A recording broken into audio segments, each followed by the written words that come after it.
Hello all welcome back to our channel. మనము ఇప్పుడు తెలుగు చూస్తున్నామండి. థర్డ్ క్లాస్ అయితే 7 పాఠాలు అయితే చూసాము. ఇంకా 8, 9 పాఠాలు ఉన్నాయండి. ఫస్ట్ లెసన్ వచ్చి తెలుగు తల్లి, ఇతివృత్తం దేశభక్తి, ప్రక్రియ వచ్చి గేయం అండి. సెకండ్ లెసన్ మర్యాద చేద్దాం, హాస్యం ఇతివృత్తం, ప్రక్రియ వచ్చి కథ. మూడవ పాఠం వచ్చి మంచి బాలుడు, ఇతివృత్తం సహానుభూతి, ప్రక్రియ వచ్చి గేయ కథ. నాలుగవ పాఠం నా బాల్యం, ఇతివృత్తం కళలు, ప్రక్రియ వచ్చి ఆత్మకథ. ఐదవ పాఠం పొడుపు విడుపు, ఇతివృత్తం భాషాభిరుచి, ప్రక్రియ వచ్చి సంభాషణ. ఆరవ పాఠం మేమే మేకపిల్ల, ఇతివృత్తం వచ్చి పరస్పర సహకారం, ప్రక్రియ వచ్చి కథ. ఏడవ పాఠం పద్యరత్నాలు, ఇతివృత్తం నైతిక విలువలు, ప్రక్రియ పద్యాలు. ఎనిమిదవ పాఠం మా ఊరి ఏరు, ఇతివృత్తం ప్రకృతి వర్ణన, ప్రక్రియ గేయం. తొమ్మిదవ పాఠం తొలి పండుగ, ఇతివృత్తం సంస్కృతి సాంప్రదాయాలు, ప్రక్రియ వచ్చి కథనమండి. ఇది విషయ సూచిక. ఇప్పుడు మనమైతే 7 పాఠాలు చూసాము. ఇప్పుడు 8వ పాఠం మా ఊరి ఏరు, ప్రకృతి వర్ణన, ఇతివృత్తం, ప్రక్రియ వచ్చి గేయం అండి. లెసన్ చూద్దాము. మా ఊరి ఏరు అండి. లెసన్ చూద్దాము.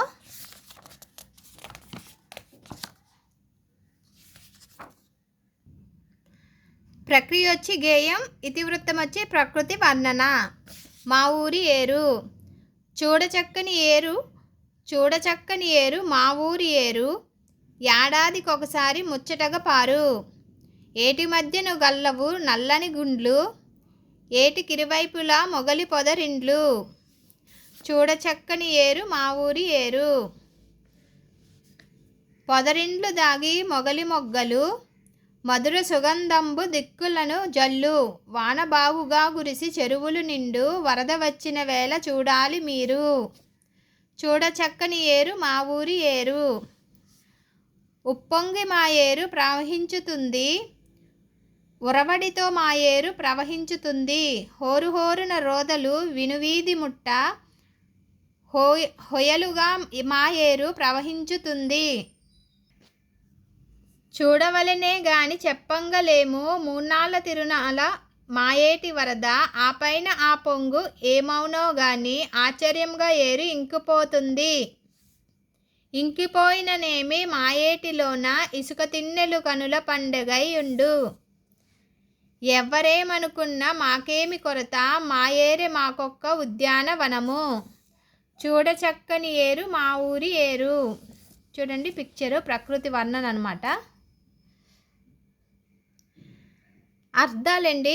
ఏడాది, సంవత్సరం, ముచ్చటగా, చక్కగా, పారు, ప్రవహించు, గుండ్లు, గుండ్రని రాళ్ళు, పొదరిండ్లు, దట్టమైన పొదలు, సుగంధము, మంచి వాసన, సువాసన, వరద, ఎక్కువ నీటి ప్రవాహం, రొదలు, శబ్దాలు, వినువీధి, ఆకాశం, హొయలుగా, వయ్యారంగా, తిరునాళ్ళు, ఊరి పండుగ, వేడుక, పొంగు, ప్రవాహం, పెరుగు, ఇంకిపోవడం, కనిపించకుండా నేలలోకి వెళ్ళిపోవడం, ఇసుక తిన్నెలు, ఇసుక మేటలు, కొరత, తక్కువ, ఉద్యానవనం, పూల తోట, ప్రారంభించు, మొదలుపెట్టు, ఏరు, నది. చూడండి ఆ గేయం సారాంశం. మా ఊరి ఏరు చాలా అందంగా ఉంటుంది. అది ఏడాదికి ఒకసారే పారుతుంది. ఏటి మధ్యలో గుండ్రని నల్లని రాళ్ళు ఉన్నాయి. ఏటికి ఇరువైపులా మొగలి పొదలు ఉన్నాయి. ఆ పొదల మధ్యలో మొగలి పూలు మంచి వాసనను నలుదిక్కులా వెదజల్లుతుంటాయి. వానలు బాగా కురిసినప్పుడు చెరువులు నిండి వరదలు వస్తాయి. ఆ సమయంలో వేగంగా ఉప్పొంగి మా ఏరు ప్రవహిస్తుంది.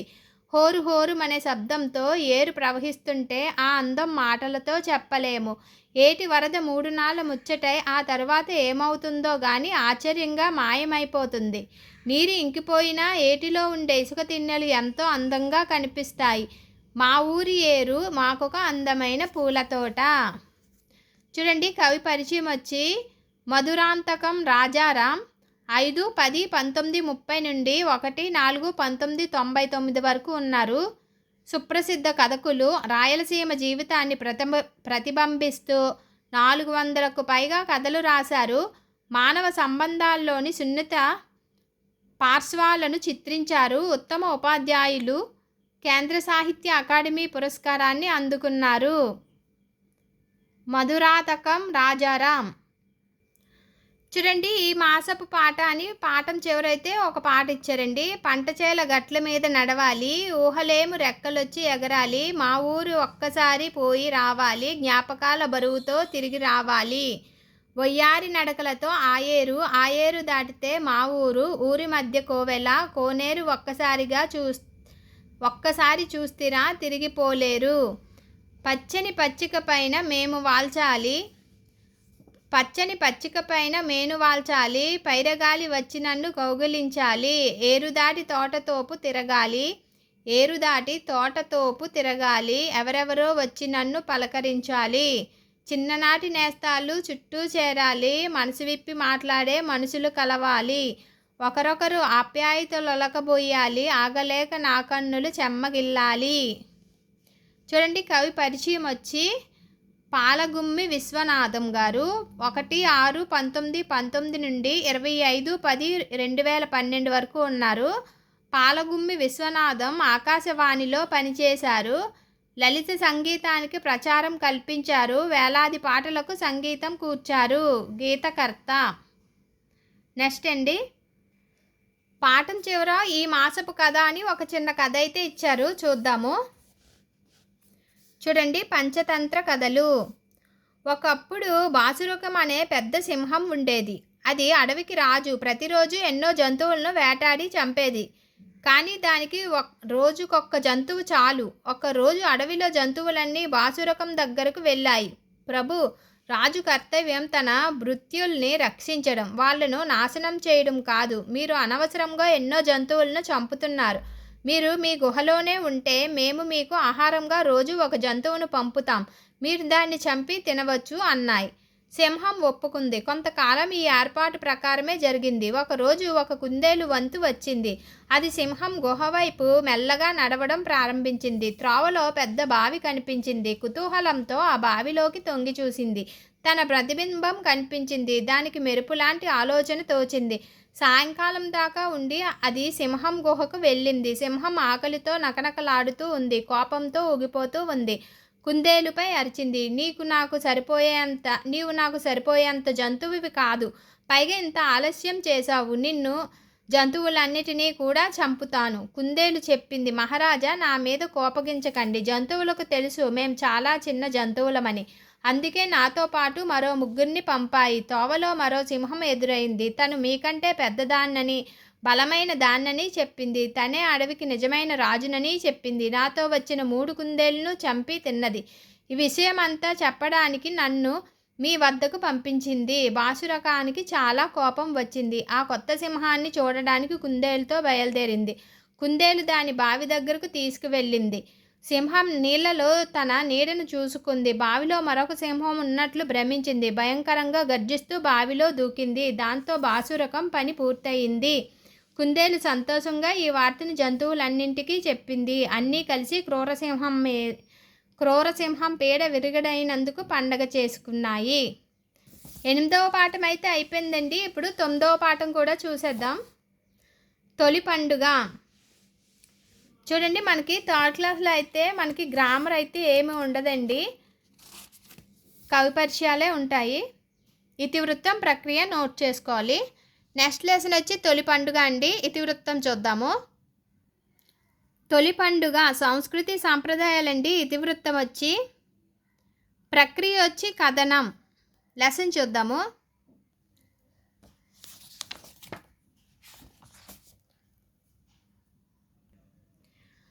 ప్రక్రియ అండి కథనము. ఇతివృత్తం వచ్చి సంస్కృతి సంప్రదాయాలు. తొలి పండుగ.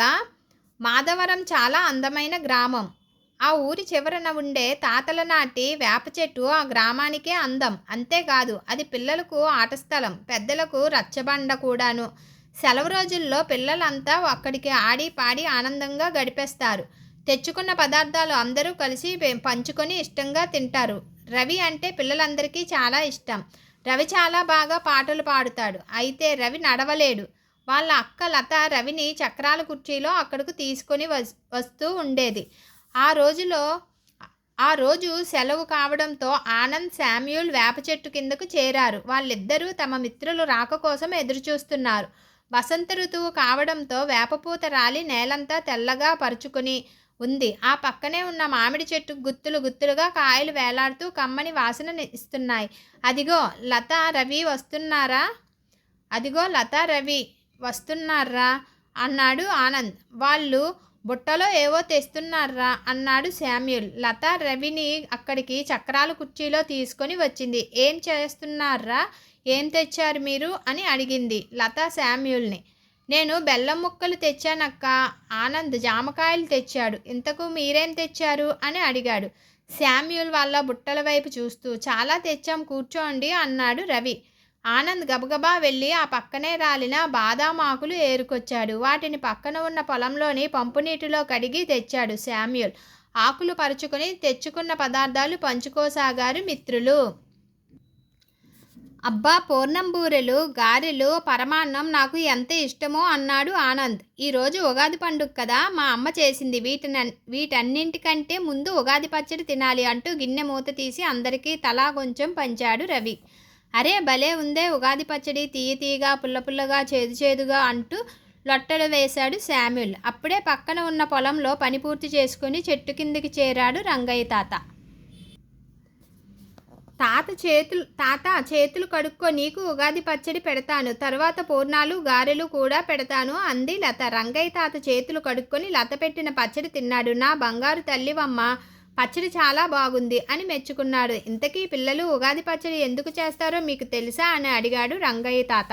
తెలీదు తాత, నువ్వే చెప్పు అన్నాడు శామ్యూల్. ఉగాది తెలుగువారి తొలి పండుగ. ఈ పండుగతోనే తెలుగు సంవత్సరం మొదలవుతుంది.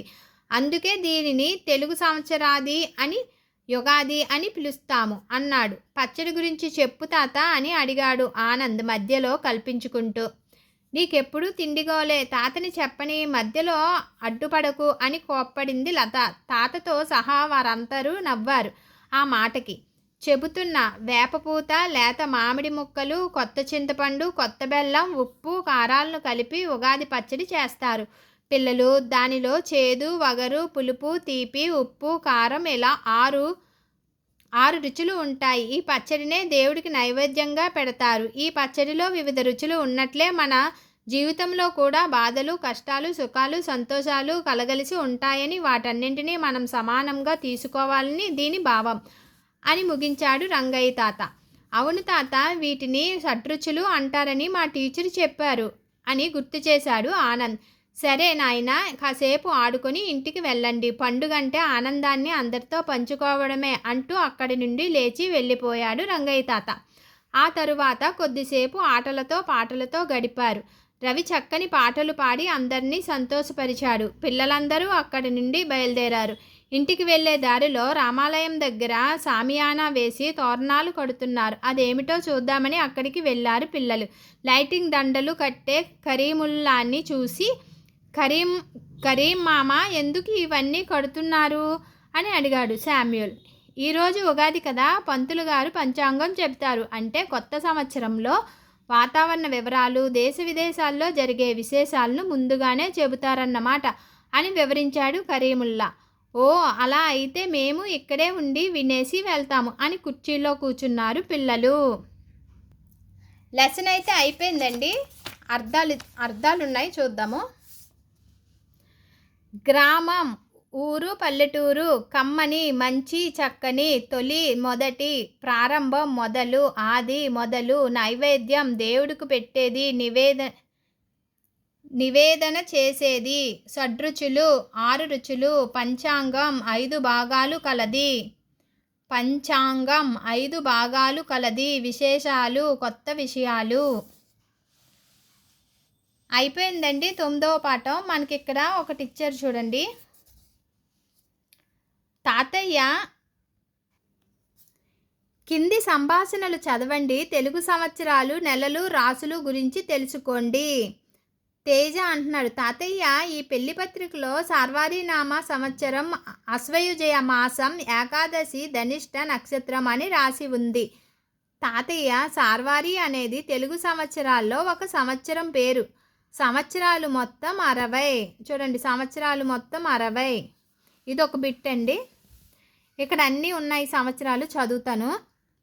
ప్రభవ విభవ శుక్ల ప్రమోదూత ప్రజోత్పత్తి అంగీరస శ్రీముఖ భావ యువదాత ఈశ్వర బహుధాన్య ప్రమాది విక్రమ వృష చిత్రభాను స్వభాను తారణ పార్థివ వ్యాయ సర్వజిత్తు సర్వధారి విరోధి వికృతి కర నందన విజయ జయ మన్మద దుర్ముఖి హే విలంబి వికారి సార్వారి ప్లవ శుభకృత్తు శోభకృత్తు క్రోధి విశ్వావసు పరాభవ ప్లవంగ కీలక సౌమ్య సాధారణ విరోధికృత్తు పరిదావి ప్రమాది ఆనంద రాక్షస నల పింగళ కళాయుక్తి సిద్ధార్థి రౌద్ర దుర్మతి దుందుబి రుధిరోద్గారి రక్తాక్షి క్రోధన అక్షయ.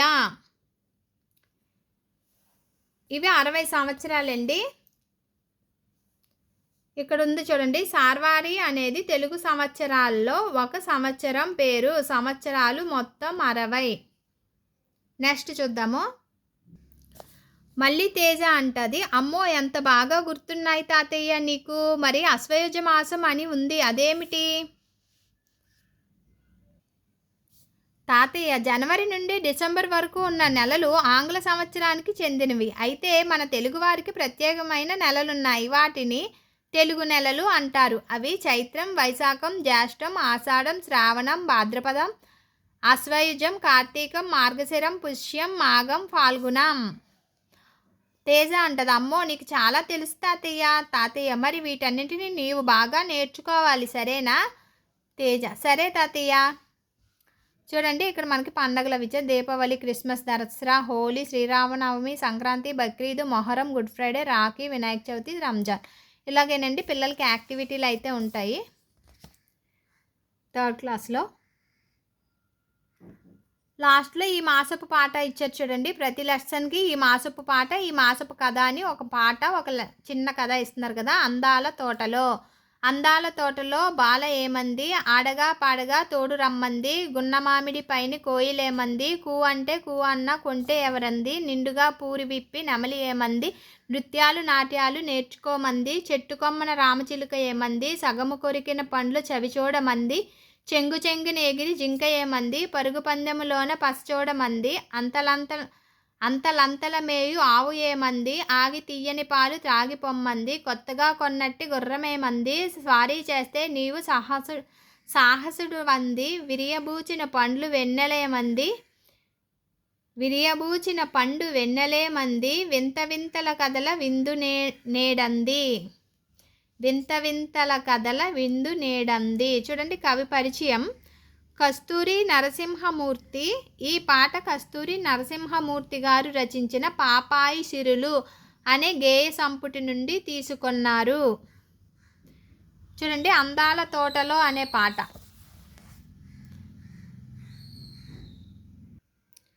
ఈ మాసపు కథ ఏమో నక్క యుక్తి అండి, జానపద కథ. ఇది చదువుదాం. ఒక నదీ తీరం. నక్కబావ విచారంగా ఉంది. అటు ఇటు పచార్లు చేస్తుంది. తనలో తాను ఇలా అనుకుంది, పరుగులతో తరగతులతో పారుతోంది.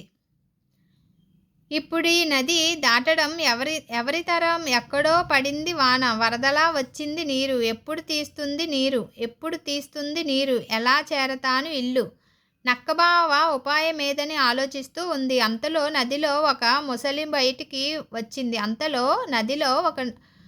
అంతలో నది నుండి ఒక ముసలి బయటికి వచ్చింది. నక్కతో, ఏమిటి నక్కబావా, ఒక్కడవు ఏదో దీర్ఘంగా ఆలోచిస్తూ ఉన్నావు అంది.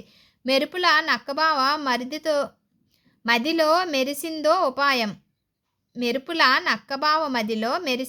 ఉపాయం. అది మొసలితో అంది, నిజమేనయ్యా మొసలిబావా, నిన్ను చూడగానే నాకొక సందేహం వచ్చింది. ఈ అడవిలో నక్కలు ఎక్కువ ఉన్నాయా? ఈ నదిలో మీ మొసళ్ళు ఎక్కువ ఉన్నాయా? మొసలి తడుముకోకుండా అంది, అనుమానమెందుకు నక్కబావా, మేమే ఎక్కువ. నక్క అంది, ఏమో నాకు మేమే ఎక్కువ అనిపిస్తోంది. మొసలి అంది, మా వాళ్ళని ఇప్పుడే పిలుస్తాను, నువ్వే చూచి లెక్కించి చెప్పు.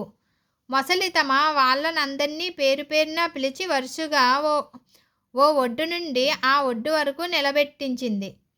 అప్పుడు నదిపై మొసళ్ళ వంతెన తయారయ్యింది. తన యుక్తి పారినందుకు సంతోషించింది నక్క.